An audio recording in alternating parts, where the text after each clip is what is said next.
जीवन में खुश रहने का सिर्फ एक ही उपाय है, अपनी इच्छाओं को कम कर दो, क्योंकि ये वह इच्छाएं होती हैं जो आपके पास सब कुछ होते हुए भी आपको चैन से नहीं बैठने देती।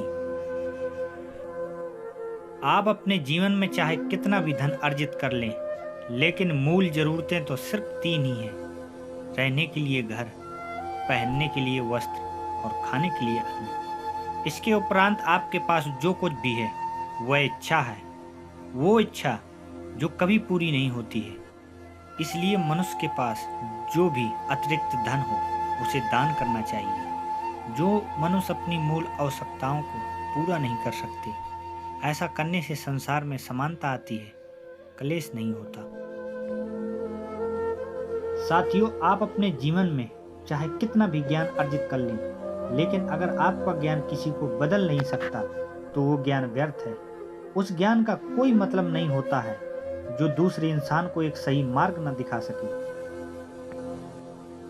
आप अपने जीवन में चाहे सारे संसार का ज्ञान अपने अंदर अर्जित कर लें, लेकिन अगर आपका मन शांत नहीं तो आप सब कुछ जानकर भी अज्ञान हैं।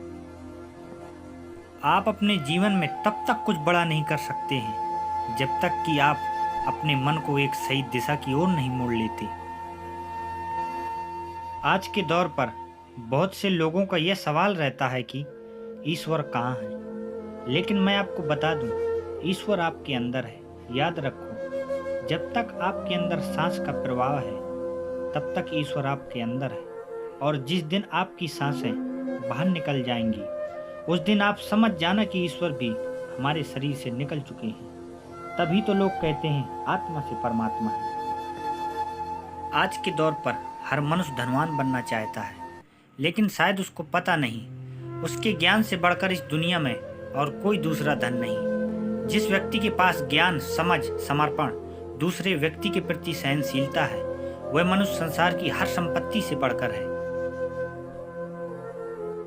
इस संसार में ज्ञान से बढ़कर और कोई दूसरा दान नहीं। जो मनुष्य दूसरे मनुष्य को निस्वार्थ सही मार्गदर्शन करवाता है, इससे बड़ा पुण्य और धर्म कोई दूसरा हो ही नहीं सकता।